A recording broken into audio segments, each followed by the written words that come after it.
and hear us properly. So first of all, I would like to mostly all of you already are aware of this Thursday's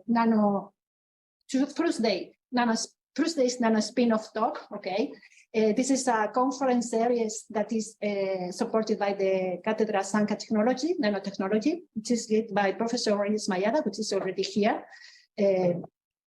Today we will talk about a company which is devoted to the commercialization of microfluidic devices for organ-on-chip applications.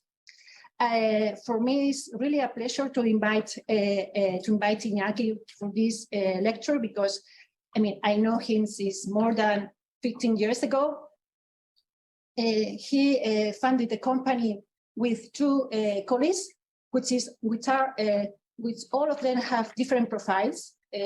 Iñaki came from the world of biology. Rosa, which is right now the CEO of the company, has the background in mechanical engineering.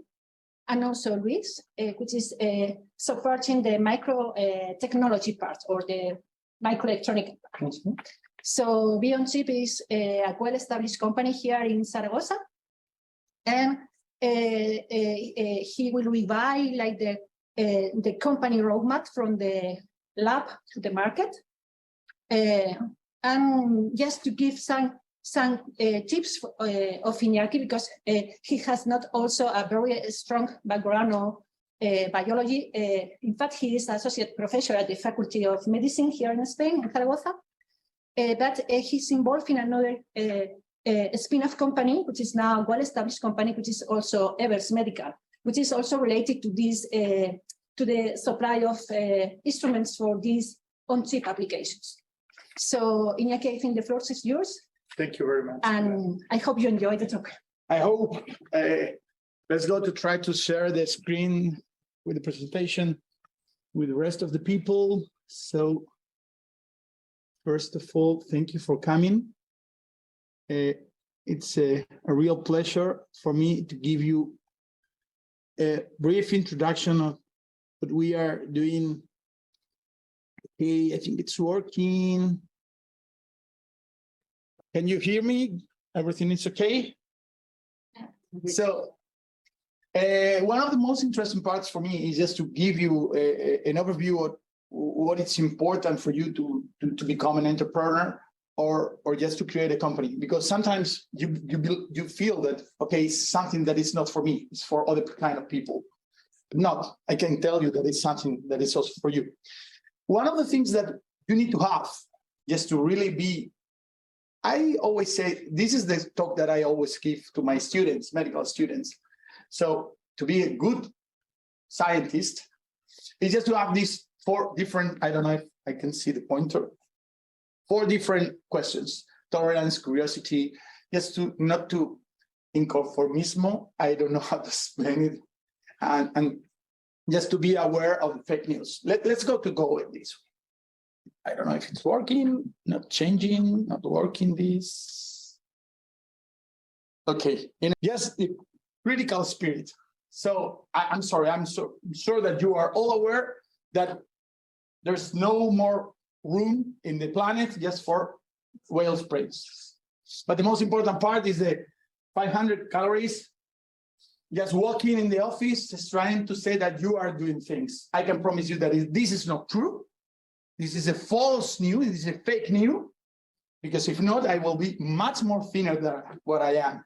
So this is not true. So we have to be all the time thinking, this is true or not. So I can show you, this is a paradigm,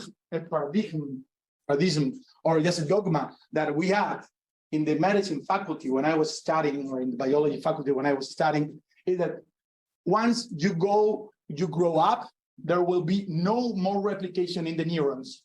Neurons, once they have grown up, you have grown, you will have a certain number of neurons, and there will be no more ever. This is false. But this was something that they told me. And there is no possibility to create or to replicate, for example, the heart. Heart cells are the only ones that you have for the whole entire life. There will be no more. Saying it's false. There were paradigms or dogma that we had in the past, that now we know that they are false. For example, I don't know if you know what it is. These two proteins are the prions. Do you know the prions? This is Creutzfeldt-Jakob disease. The mad cows is the vacas locas. I can't remember now the translation in English, but this is a disease promoted instead of by a virus or a bacteria or another parasite, it's just created by a protein. So this was not even considered in the past. The guy who discovered this was Stanley Prusiner. He was considered like a fool in the scientific community for decades, because he was telling to other ones that only one protein was able just to create a disease, a neurological disease. So you have to be always aware, because everything that I'm telling you, what I'm telling you or your teachers are telling you are somehow the truth now, but it can be false in the future. So you have to be always aware of that. Yes, this is something that I've tattooed in my skin. Once you go to one place, it doesn't matter if it's a department, university, company, or whatever, and someone tells you, we have always done this way, please run, go out from there. This is the worst place where you can be, because it's going to be exactly the same for decades. Everything should change. Just a little tiny improvement, it's deserved. And it can modify a lot of different questions. So it's really important to modify what is absolutely established. And I'm going to show you one example. Do you know what is this? Transplants. These guys are carrying organs from a person to transplant another person in another part of Spain. This is a picture taken in La Rioja. What does it look? What it looks like?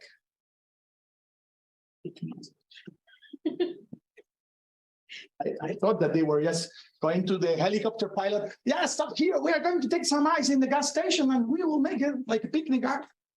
They are transporting life of people. So it's important just to think about this. Has been done for decades and it's still in use. But this is the best way to do it? This is the question. This is the best way to do it? I don't think so.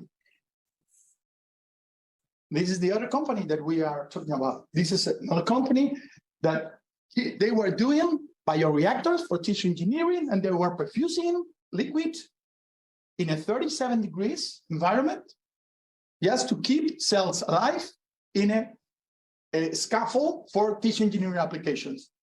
What did you realize?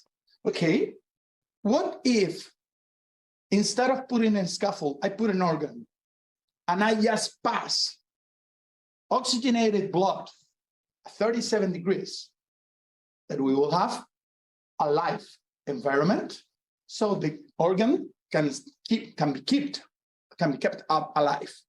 So instead of preserving the organs in what is called lower thermic conditions or cold ischemia, we can preserve them in normothermic conditions. This now this is more or less how it looks like, the new equipment that they have developed.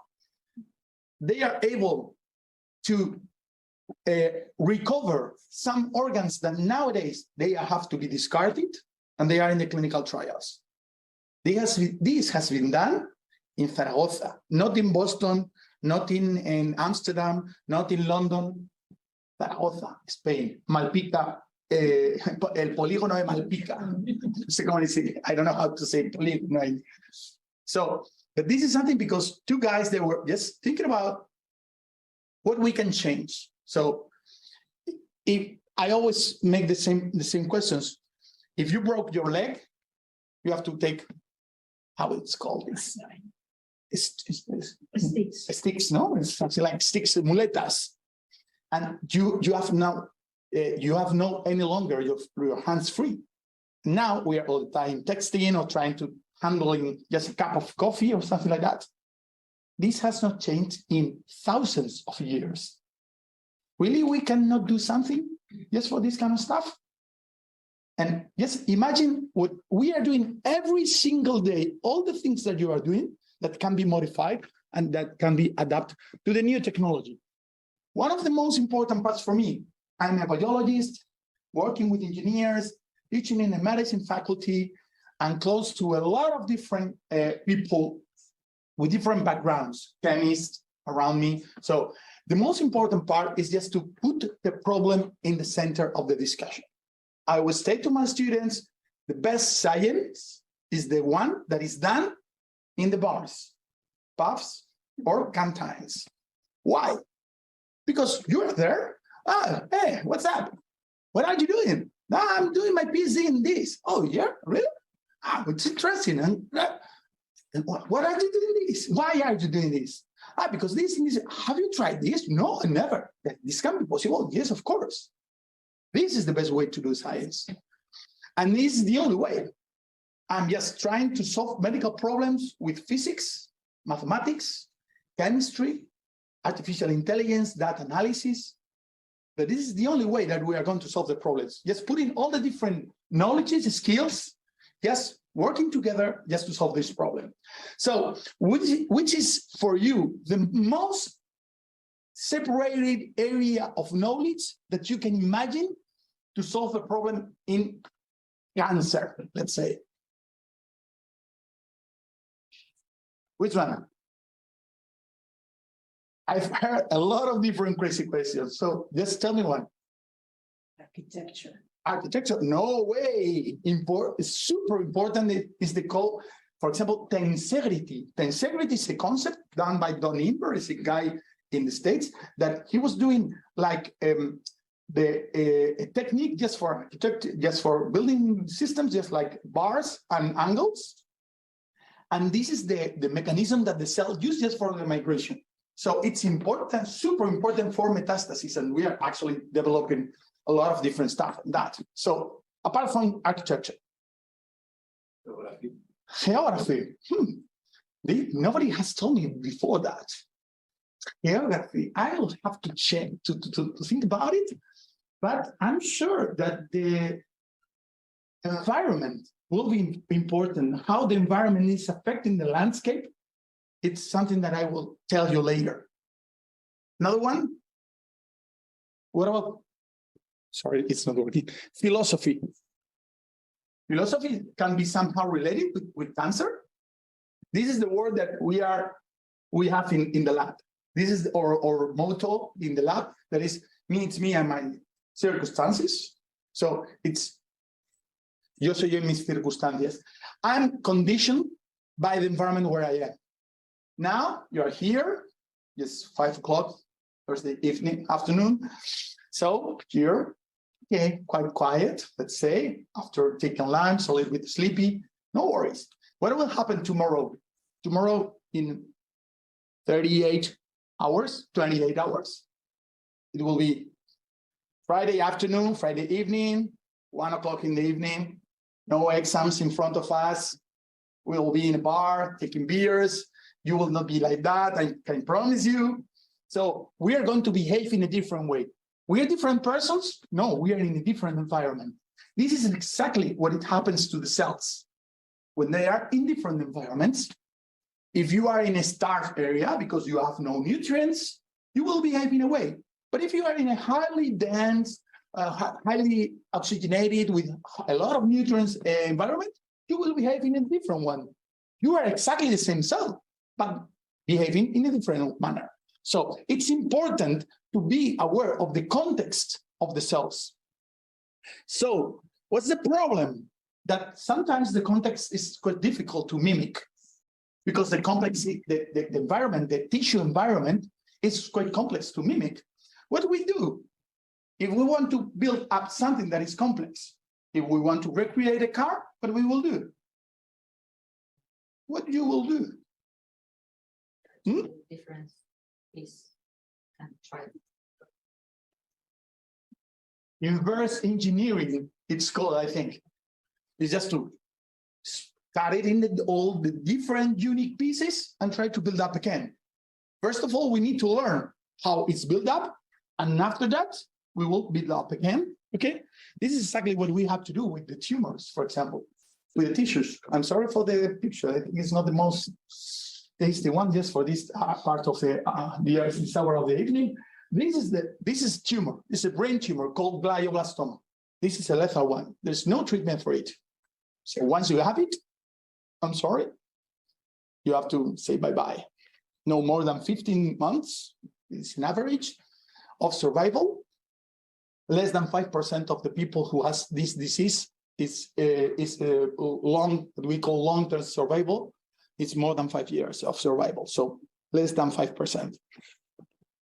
Okay, this is our part. We have to make slides, take the different parts, and try to extract those parts to reconstruct it in vitro in the lab, just to make some models, because unfortunately, we are not allowed to use PhD students or students, degree students, to do the experiments. So we need some models, and this is the only way that we can do that. So we have to go down to see all the parts that we have here. We have blood vessels, we have tumor cells, they are organized in different matters, necrotic areas. So we need to understand how they are organized to replicate them in vitro, not only at the cellular level, but also at the molecular level.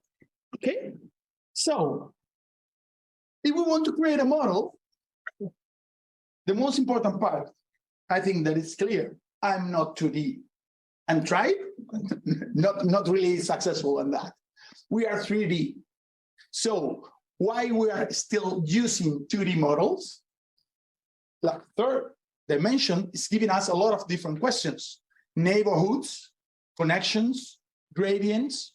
So those kind of things that are in our environment should be taken into consideration in our models. Because if not, we are not going to be able to recreate faithfully what is happening in vivo. But something more, if I can see your faces now, I can see that all of you, surprisingly, you have all of you 2 eyes, and 1 nose, and 1 mouth, and all of them in the same place. Curious, no? Because we are extremely well organized. All we have head on top, shoulders, knees and toes. I think it was a song my son was singing some years ago. So we have, all of us, we are extremely organized. Cells, if you are following, you should follow the most important lecture in your life is the histology lectures that I give in the university here. And you will learn that the cells are organized in different structures. Epithelium in front of a light. Just after the epithelium, we will have a stroma, a connective tissue. We will have cells organized in different locations, creating gradients, blood vessels, and so on, creating what is called a very complex tumor structure. Okay? What happens nowadays in the labs? That once we want to recreate one tissue or one organ or one disease, we use this. You know what it is? Petri dish. Have you heard about this? Okay, here we can put tumor cells, healthy cells, cardiac cells, brain cells, stomach cells, muscle cells, skin cells, all of them here in a 2D plate, okay? But they are going to behave exactly the same. Why not? Why not? Are not recreated systems. That's one question that is this is the key, that we are not recreating the environment. And the environment now that we are providing them is exactly the same. So we are changing the conditions. One thing that is important to understand is that all the cells in our body, they share the same DNA. The same, except the gametes. All of them, they share the same DNA. So our cornea cells are exactly with the same DNA as our brain cells, our skin cells, gut cells. Why they are so different in our body? Because they have a different environment. And the environment is telling them, okay, you are here, you are in this configuration with these neighbors, so you have to behave in this way. You have to activate and downregulate these genes and these other ones just to be in your proper function. And if you change this location, you will modify your behavior. And this is what exactly happens when we take a piece of one patient and we put it in the lab. I always say to the scientist, if you want to kill tumor cells, just take them out from the patient and put them in a petri dish. They will die. This is our nightmare. It's impossible for us to try to culture them because they are in a completely different environment. What happens with the cells when we take them out from the body and we place in the petri dish is exactly what it will happen if we just take an schema and we put it in the desert. What we'll do, the schema in the desert.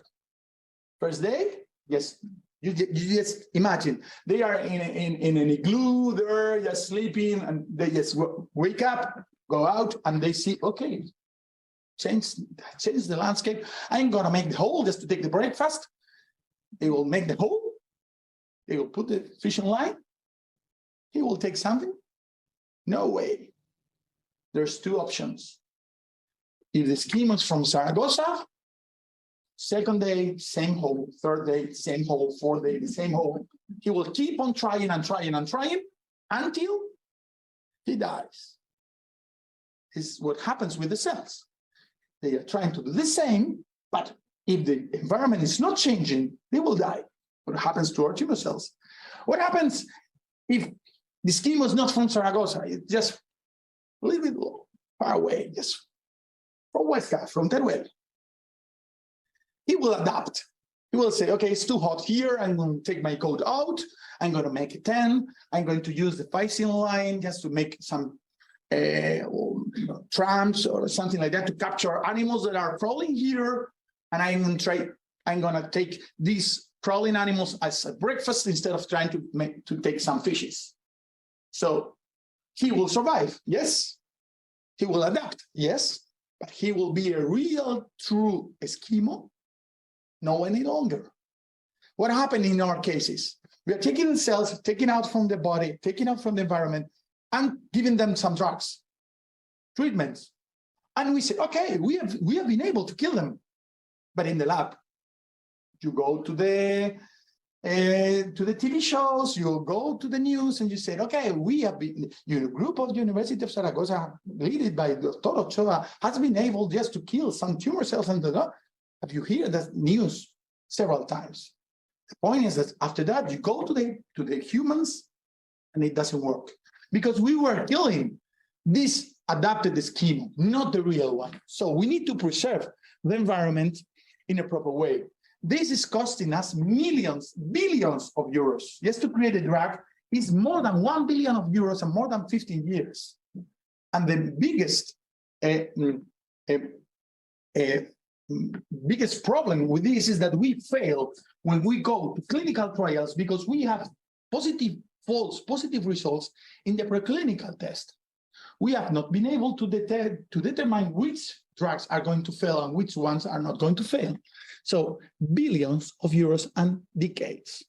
So the most important part here is just to recreate properly the in vitro models. That's the idea of the company. So the company BEONCHIP, it's called Biomimetic Environments on Chip. So what we are doing is taking advantage of new technologies, in this case microtechnologies, just to improve what it was done for decades in cell culturing, that it was just a petri dish. So we are now developing different pieces of plastic, pieces of plastic. But this is going to change. This is going to change the future. So let's go to see. Now we are going to be able to replicate this complex environment of cells, gradients, blood vessels, and so on. In vitro is quite difficult in a petri dish. Let's go to see if we are able to do with this.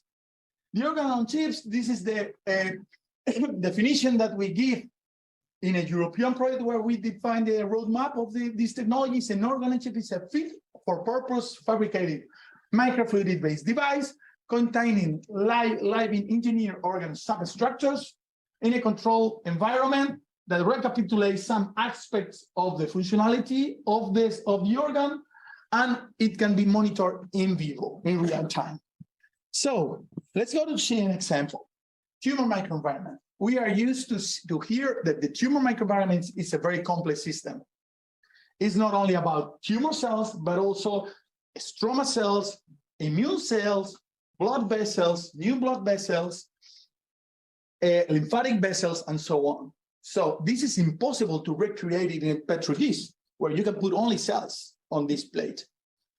What you can do, this is an example done by your colleagues, so you can recreate a 3D culture with your proper matrix, different cell types, tumor cell types, stroma cells in a chamber.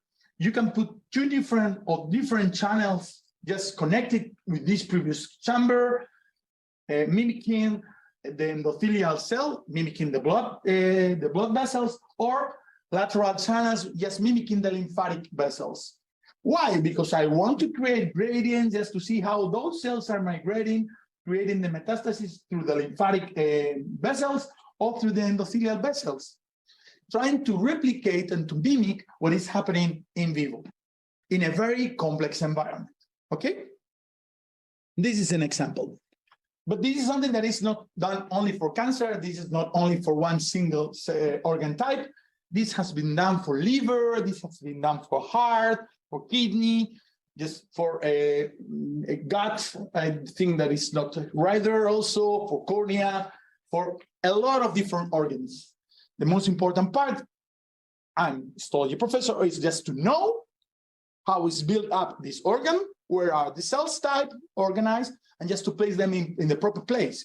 Yes, this has to be in the top, this has to be lower, this has to be in the bottom, and so on. So this is something that we can just put on the chips. And one of the most interesting parts here is that what happens if we just combine different organs connected with tubings? We can create what is called body on chip. We can create different organs from one single patient connected in one place.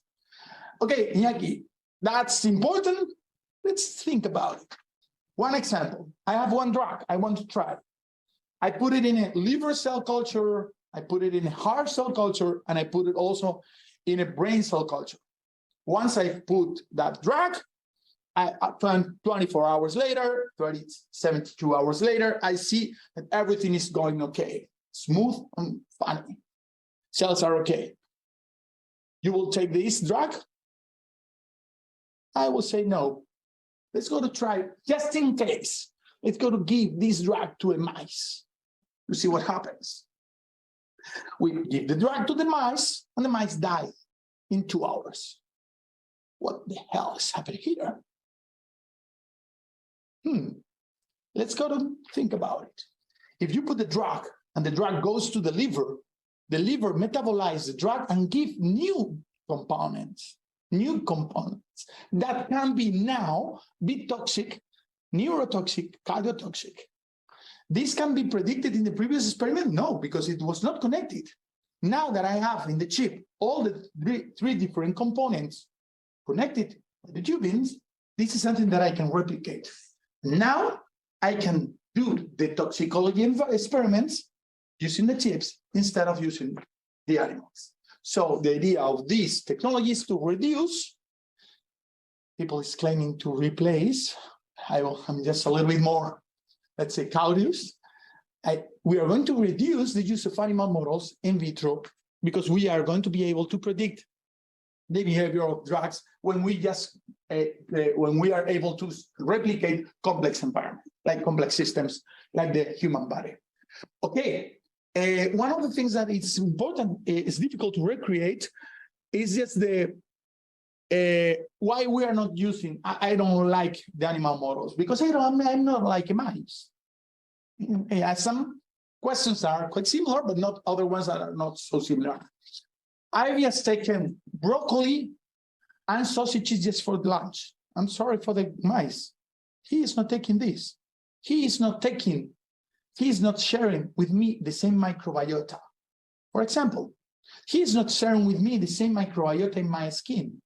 because we have a different skin. Okay, in my case, I have more hair here than here, but I can promise you that we have not the same microbiota. We have not the same immune system. So if we want to replicate some things, we need to use cells from humans and the same environmental conditions. But if I want to recreate an in vitro model where I have eukaryotic cells and prokaryotic cells in a Petri dish, I don't know if you have done sometime. Have you ever done a cell culture in the lab? What happens when you have bacteria with your cells? It's not a good thing, right? Because bacteria are able just to take all the nutrients and kill your eukaryotic cells. This is a contamination. But if we want to replicate the microbiota in vitro, what do we do? Mimic the nature. You can put a channel perfusing the nutrients on top your epithelial cells, and on top of the epithelial cells, your bacteria. The bacteria are going to take only the nutrients that are diffusing from the lower channel, so the excess, the remnants of the cells that they are not taking. So they will never take enough nutrients just to kill the cells. Just putting one on top of the other, exactly following the histological distribution, it has been able to done. We are actually doing this also in the lab, but we are able just to replicate a microbiota coupled with eukaryotic cell culture. So this is something that we can go in this direction. So I think it's interesting just to see how it works. Let's see what can be also done with these microfluidic devices. For example, in cancer, what is the worst part of the cancer? What is the worst scenario that you can have in cancer? 90% of the people die because of metastasis. If you have a primary cancer that is well localized, surgeons will remove it. There will be no problems. But the problem is metastasis. So the problem is migration. So we just take an example from head and neck cancer. It's a very highly metastatic cell type, and they were very interested in understanding how those cells were migrating. We just take those cells, we just put them in a chip, in a 3D environment with hydrogel or collagen one, and we just created a gradient. When we just put the cells, disperse this a suspension of cells inside the collagen gel, we did the experiment and we observed nothing. There was no movement at all. We said, okay, we have done something wrong, because we know that those cells are extremely highly metastatic. And we thought, okay, what we have done wrong? We went back to the basics. We went back to the histology. That is the most important lecture that you will have. And we thought, okay, epithelial cells. Those tumors are from epithelial cells. Which is the most important characteristic of epithelial cells? They love to be together. They need to be together. We took all the cells, we put them in an spheroid all together. We placed them exactly in the same conditions. And what we observed was this. A clear migratory path of collective migration from these tumor cells. What we can observe here is that these cells need to be together to migrate. So our main concern is that if they are stuck together, they can migrate. If we just disperse them, they will not migrate. They will stuck in the same place. So this is a new mechanism, new targets that we can have just to avoid the metastasis in cancer.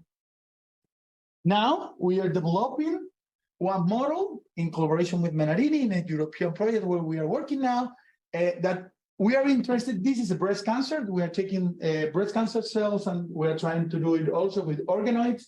And we just put them in a 3D culture, in a hydrogel, in a chip, one of the chips that you have there. And we just culture the spheroid on the gel. We just give a certain space from the lower channel where we have placed the endothelial cells. And what we observe is that there are some cells going out from the tumor mass, migrating as migratory cells. Okay, we are somehow mimicking the metastasis. What is the most important part for us? I want to know if those migratory cells respond in the same way as the bulk ones to the different treatments, clinical treatments in use. Because if we kill those cells, it's not important for me because this tumor is going to be removed by the surgeon. The most critical part is those cells, the migratory cells, that while they are migrating, they are not proliferating. So they are becoming resistant to anti-proliferative drugs because we are giving the drugs in the wrong time. So that's something that we can recreate in vitro and we can test it now with these microfluidic devices. Okay, just to mention, this is what we do. Just to mention, I don't know how, I think I'm a little bit late. Just tell me when to stop. It's just important to mention, 2 months ago, the FDA in the States approved for the first time in decades, in centuries actually, the approval of drugs without the use of animals.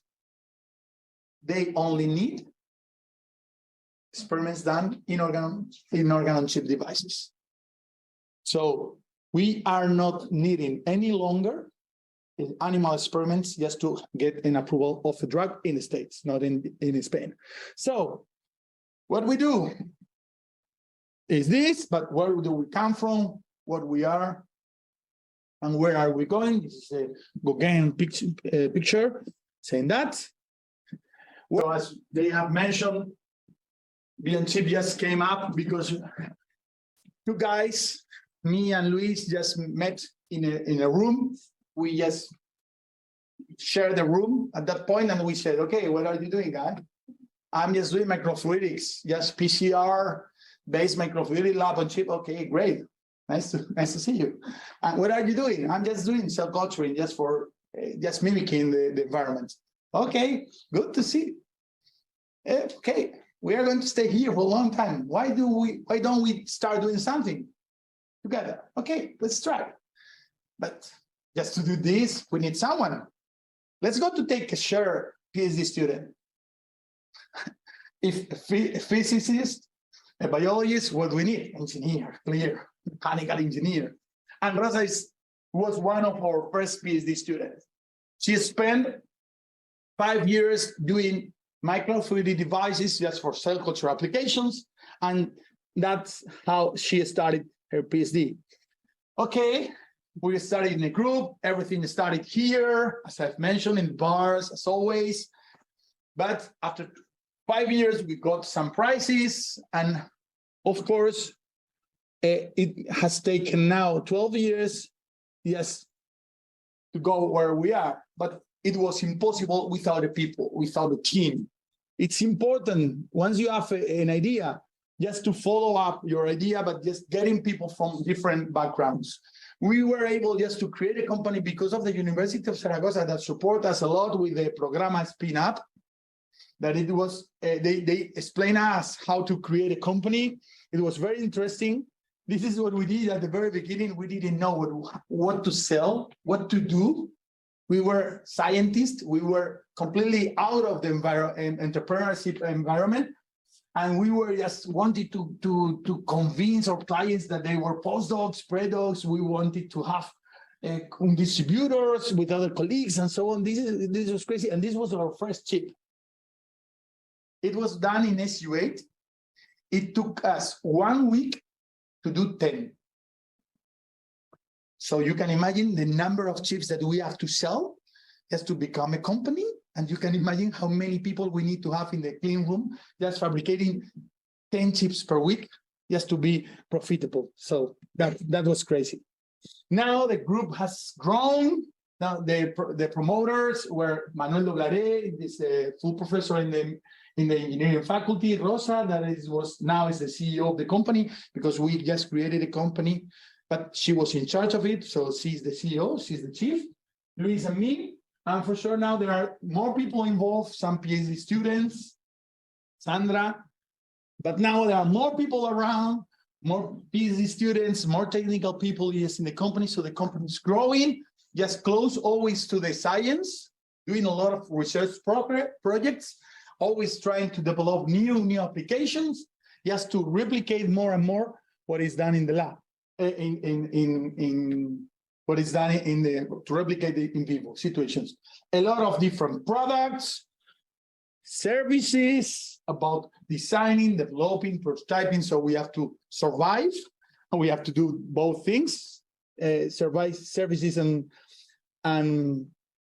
products. And for sure, as always, you will always need some partners. Just get in contact with people, from lawyers, from technical people, from other companies in the field, research institutes. So it's important to be aware that you are not alone, and you will need people to help you. So don't be aware, open your mind, open discussions, and you will get more and more ideas. So where we are going, what I've mentioned, trying to replicate what is needed. What I've mentioned, FDA, approval. So we need to replicate more and more biomimetic models in vitro. And this is the limit, infinity and beyond. No more questions. I think I'm a little bit late. Sorry. Right.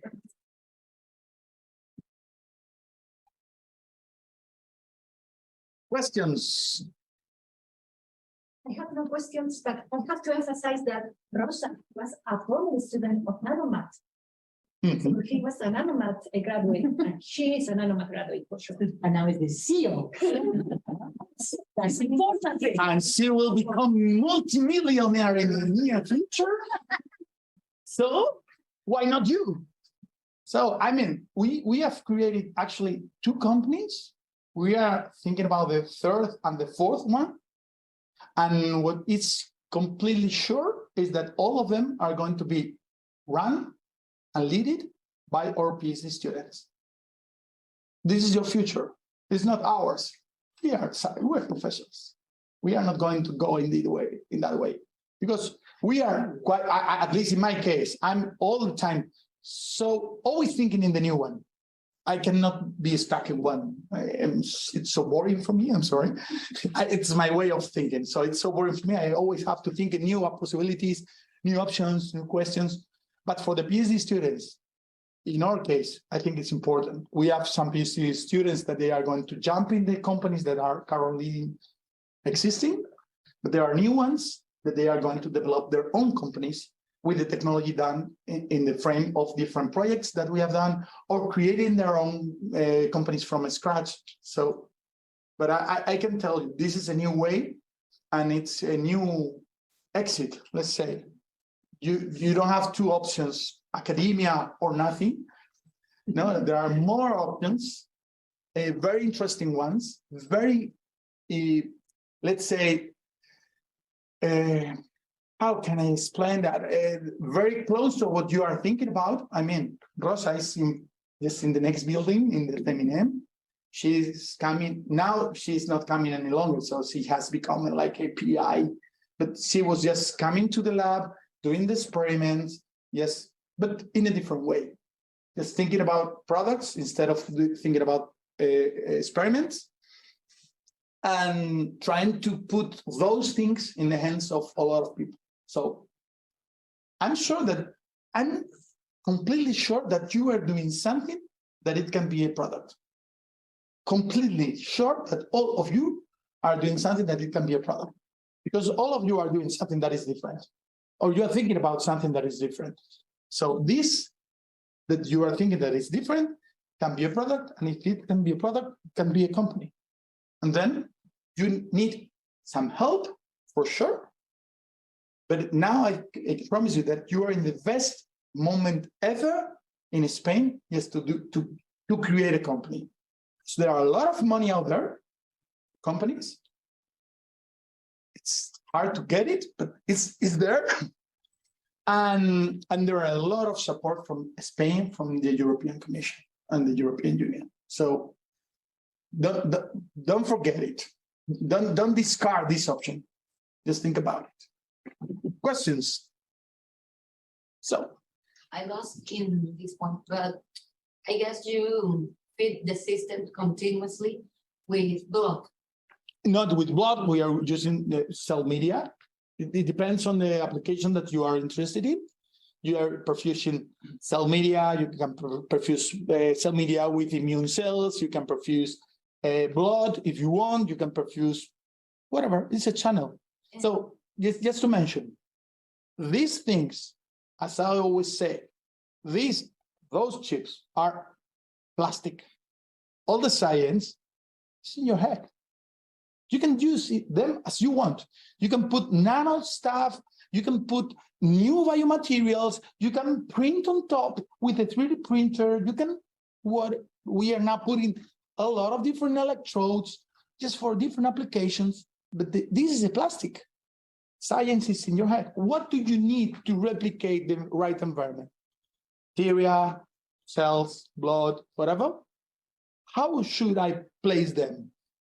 This here, this here, this here. Let's build up this chip, and after that, let's go to perfuse. So this can be an static, or it can be it's perfusible. You have seen the screws. So these screws are just for connecting some tubings. And how you do to like recreate the immune system when you are trying with cancer cells? Okay, so this is one of the projects that we have now. So the point is that what do you want to recreate it from the immune system? But that's one question. In our case, we are working with the glioblastoma cancer. That it's a very, let's say, one of their main characteristics is the necrotic presence of areas of necrotic tissue. So we have this plastic tissue, this plastic stuff that is gas impermeable, that is something important. So only the oxygen and nutrients are coming from the lateral channels. And we are putting let me check. Oh, this one. Let me see if I have another one here. We can have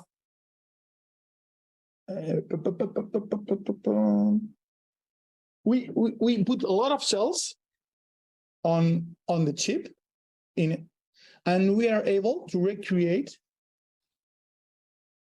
Okay, sample. Let's not put this one. Okay, I'm sorry. If we place a lot of cells, only oxygen and nutrients are coming from the lateral channels, then those cells close to the lateral channels have enough oxygen and nutrients, so they keep alive. And those who are far away from the nutrients and the oxygen, because of the consume of those cells, they are getting a starvation and they die because of lack of oxygen or lack of nutrients. So we are creating a necrotic core here. What we are doing is just putting immune systems from here, just trying to see what they do. What we have observed is that they go to the necrotic area as they do when, as they do when they are in a wound. And the most interesting part, we were expecting to see the immune cells going against the tumor. But what we see here is that the cells, what we are checking is that the cells here are modifying their phenotype, and instead of going against the tumor, they are creating the environment for the tumor to grow more and more. So it's what we call M2 macrophages. Macrophages can kill the tumor or they can promote the tumor. What is happening in vivo in the tumors, in the patients? As much macrophages that you see in a tumor, in a patient, worse prognosis. Exactly what we are watching here. So we are modifying the environment, just putting hypoxia or removing hypoxia, just modifying the chips, just allowing the oxygen to diffuse. And we are watching if this hypoxia is able, it's one of the responsible of the modification of the immune systems, depending on the environment. We can put them from here, we can insert them here. So this is, for example, one of the things that we are doing with the chips. Just trying to observe how the immune cells are modified by the environment that we can replicate in vitro with the chips. Okay, Jordan. More questions? Yes. Are these chips reusable? I'm a company, I will say always no. No, I mean, no, actually it's not. They are not reusable because of once you want to confine your gel here, it's not any longer in use because you will have remaining collagen things and so on. It's going to remove the gel from the chip. But how much it costs one chip? This is one of the questions sometimes, depending on the chips. I mean, or the American company, I think that they are, I can't remember, I think they are 200 euros per chip. The Dutch company is 96 volt plate, 1,500 euros per plate. Our chips are around 20 euros. Two chips, two channels, 10 euros per experiment. I think it's something affordable that you can just use it and discard. For sure, but it's much more expensive than a 96 volt plate, for sure. But you will have different results. And what I will show you, and I can show you that our results are much closer to the ones that we have, for example, in vivo in patients with glioblastoma, for example. I have another Yeah, question. sure. And are they compatible with the computer microscopy or other high resolution microscopy? Yeah, they have done, as you have mentioned, you have seen in the definition of the organ on chip, there's the real monitoring is one of the most important parts for this. So these are done by special plastics that they are optical transparent, perfectly aligned with the optics that you have in the microscopes. As you have seen, if you can take them, they are in the slice size, so they are standard. So you can place them in a microscope, confocal or in vivo microscope, so you can make real-time monitoring. This is confocal, but it's a superposition of planes. But we have confocal images. We have the video that you have seen with the cells moving. It's an in vivo system that you have done, that we have done in the microscope. So it's compatible with that. You can take the cells out. You can do PCR, qPCR. You can do whatever you want. There are some problems with the proteins because the point is that we are using very few amount of cells. So we are talking about 40,000 to 100,000. It depends on the experiments. So if you want to have proteins just to do, for example, like Western blotting, that is one of the techniques, more classical ones that we had in past, maybe it's enough for one well. So we have to replicate the chips just to have enough sample. But for PCR, no problems. For qPCR, no problems. Cells, single cell analysis, no problems. Microscopy, no problems. Proteomics, no problem. Genomics, no problem. We have done a lot of different stuff. So there's a lot of different readouts that you can do here. Is there any biocompatible layer on the? It depends on you. It depends on no. These are plastic ones. If you want to, for example, just cover it, make a coating because your cells require a coating of laminin, fibronectin, collagen 1, or whatever, you can do different coatings in different configurations, and you can just perfuse them. This is just pipetting. If you know how to pipette, you can use these chips. Let's say in the simple configuration, because if my PhD students are hearing me, they will kill me. Because, okay, somehow tricky when you want to do some, let's say, not so basic stuff, but just for the pipetting and just sitting and just a static, simple chip. This chip, you just need to pipette, to put your pipette with your mixture of hydrogel, collagen 1 hydrogel and cells, 40 million cells per milliliter, mix them, perfuse. It's confined because of the structure. Done in 3 days. In 3 days, you will have a necrotic core. So nothing really complex needed.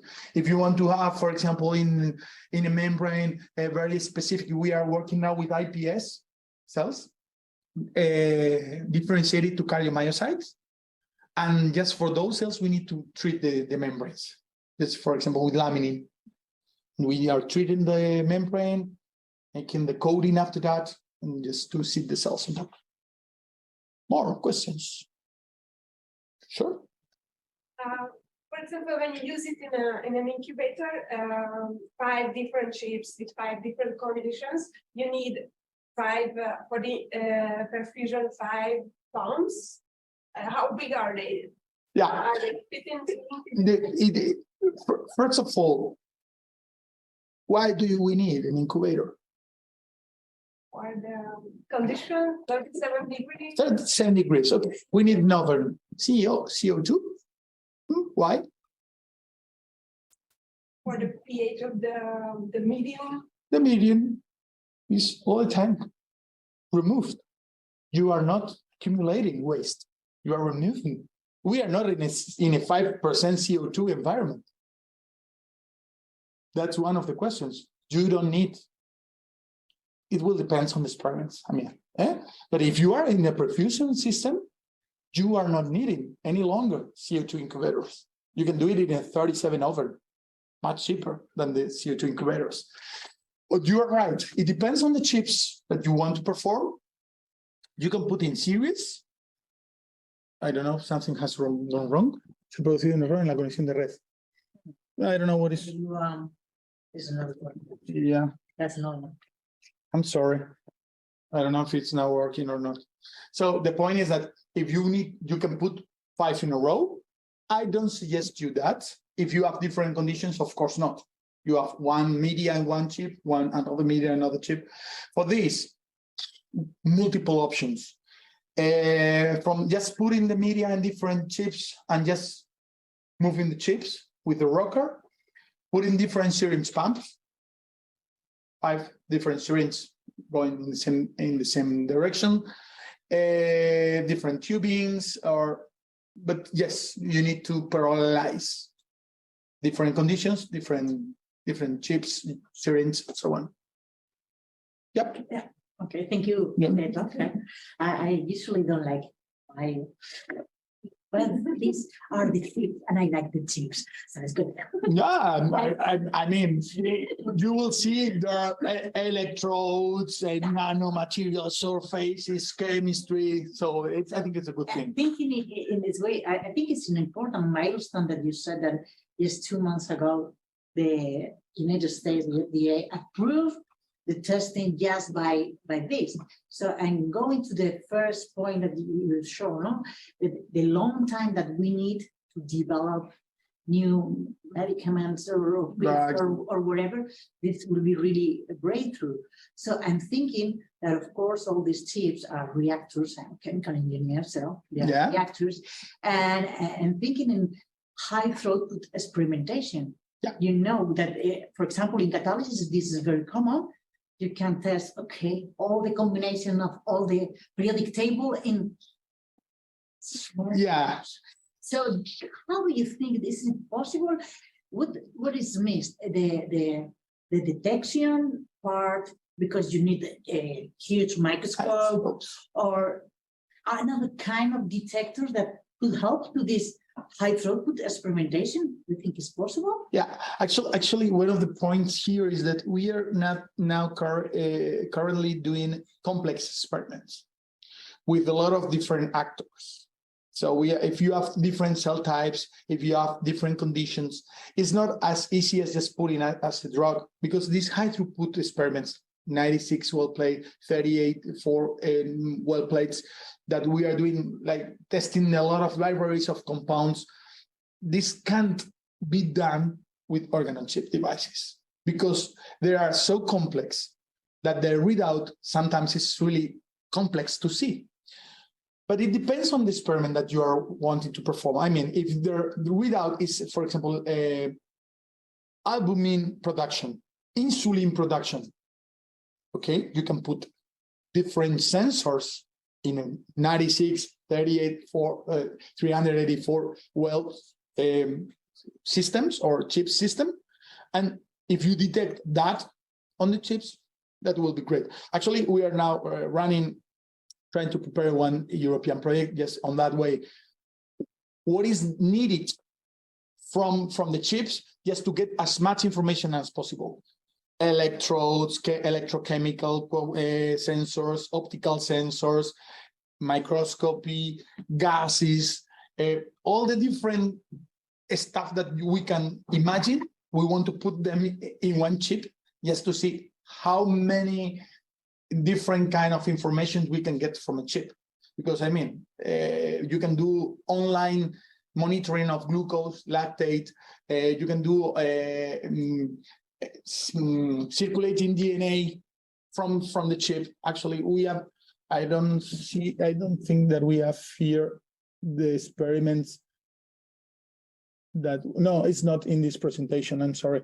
We are actually going to publish now, hope, experiment done by one of my PhD students that, as I've mentioned, those chips are gas impermeable. We have been able to demonstrate that the chips, the cells, when they are in a hypoxic environment, they are creating different volatile organic components. So we have been able to replicate, to monitor which volatile components are created by the cells inside the chip, because everything is closed. And the most interesting thing is that we have been able to do this with tumor cells from brain and from colon, and the results that we have get in vitro are similar to the ones that we have observed in vivo in patients. Breath analysis. Yeah. Okay, now we are in business. Then the point is that they are doing this, and now we are doing this analysis in blood. Instead of using breath analysis, expiration test, we are doing this in blood, because we thought that we think that it's more, let's say, easy to perform, not here in Zaragoza, but if you are in a little town in Teruel, or if you are in a little town in Soria, it's much easier for people just to take a little piece of blood and just to send it to Zaragoza than to take all these complex spirometry analysis system to there. So, and for sure, there are eNOS stuff and so on that is amazing. I really love these eNOS people works that I really believe they are going to change the way we are going to diagnose some diseases in the future, because it's going to be completely different. The gas biopsy, what we call gas biopsy, is going to be something super changing in the near future. And one of the good things of the chips is that are gas impermeable, so we can monitor what is going on. Because if you have a Petri dish, all of them are open just to allow the gas exchange with the CO2, just to allow the pH balance with the CO2 and the carbonates. So that's why I think it's something interesting that only can be done with chips, at least with this. More questions? Okay. Not? Thank you very much. It's been a pleasure.